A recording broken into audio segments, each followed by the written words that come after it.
says the strike came from a one-way drone, which is designed to hit the target and not return. No U.S. ships were in the vicinity. The Pentagon says this is the 7th Iranian attack on commercial shipping since 2021. Meantime, at the border, President Joe Biden is pressuring Mexico's president to help curb migration. He spoke to Mexican President Andrés Manuel López Obrador on the phone Thursday morning about the problem. Both agreed additional enforcement actions are needed. In the past weeks, the U.S. has shut down several border crossings, including the pedestrian west port of entry in San Isidro. Still, more than 10,000 migrants are crossing the southern border daily, according to the government. Senior U.S. officials are set to travel to Mexico in the coming days to discuss further actions. And this holiday travel season is expected to be the busiest ever for air travel, with millions predicted to fly to their destinations.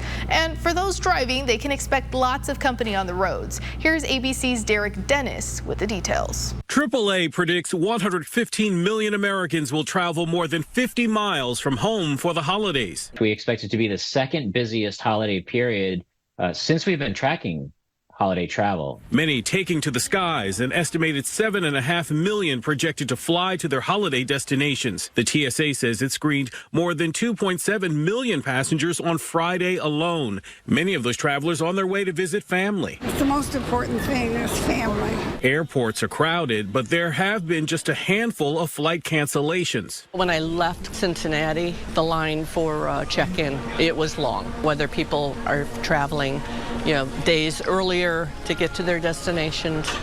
But it hasn't been bad. It has not been bad. Though there have been a few delays. We got here early, and now we get to sit here an extra few hours. The roads are also expected to be crowded, with about 104 million people driving to their holiday destinations. We could keep our mind on the end goal. And when we keep our mind on the end goal, it makes it easier. Those drivers getting a little holiday gift in the form of lower gas prices. But then there are those who are just staying home. I already know it's going to be busy. My kids are grown, so I'm just going to stay home and have a glass of wine. For the most part, the weather is cooperating with all of this holiday travel. Dozens of cities will see record or near record high temperatures for Christmas Eve, but a slow-moving storm is heading into the south and parts of the Midwest, bringing with it the threat of possible flooding, which could disrupt travel plans for some.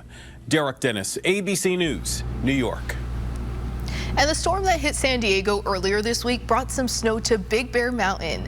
There's about an inch of snow on the ground so far, and there's expected to be more. If you're heading there this weekend, check with Caltrans for the latest road conditions.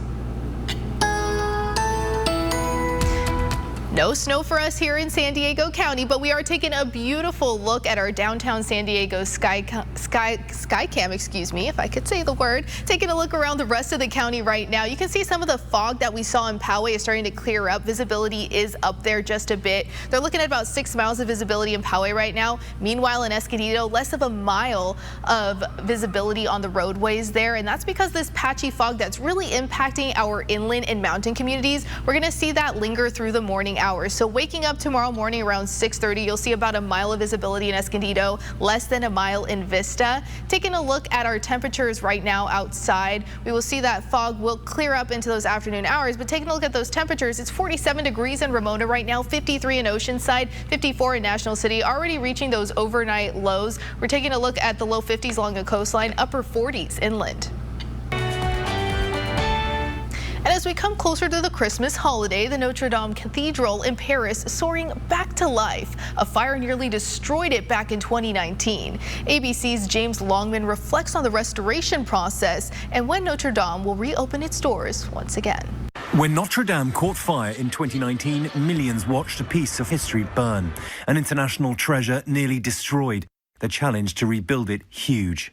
I saw the scale of the damage in early 2021, the massive hole in the roof still wide open.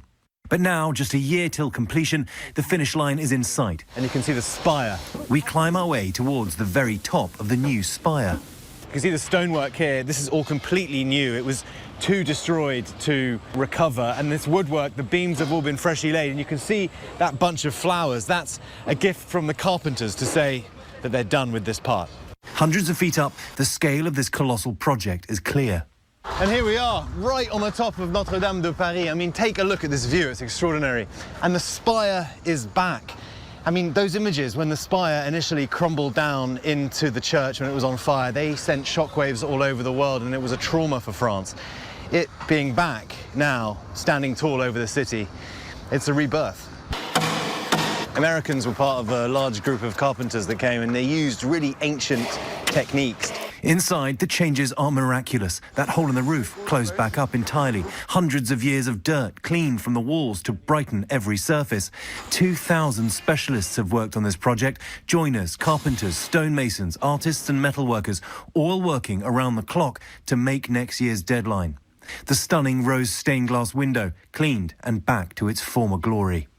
This is the most sacred part of the church now, the altar. And you'll remember in the days after the fire, those extraordinary images of the cross down next to the altar with the debris all around it. Well, now look at it. The cross is back up, waiting to be unveiled. The spire back on top of Notre-Dame de Paris is the Christmas present the French were waiting for. But this cathedral won't be fully open until December of next year. James Longman, ABC News in Paris. And back in California, wastewater could be turned into drinking water. This week, state regulators unanimously approved new rules to let water agencies take wastewater, treat it, then put it right back into the drinking water system. It would not be required, and while California has been using recycled wastewater for decades, it's not used it directly for drinking water before. The rules would be intensive and require treatment for all pathogens and viruses, even if they're not found in the wastewater. The state says the rules are stricter than the standards for regular drinking water. The Notre-Dame Municipal Water District in East County says the change could help offset drought impacts and reduce the need for long-distance water transport. Primarily, our water comes into San Diego County from Northern California from the Colorado River system. Specifically, if you talk about the Colorado River system, I mean, that's on multiple decades of drought and challenges in that system.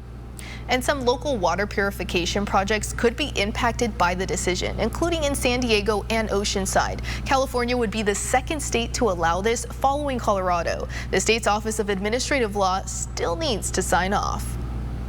And would you want to know when your time is up? The new AI death calculator and how accurate researchers say it is. Plus, as we reach the end of 2023, we'll take a look at the year in entertainment.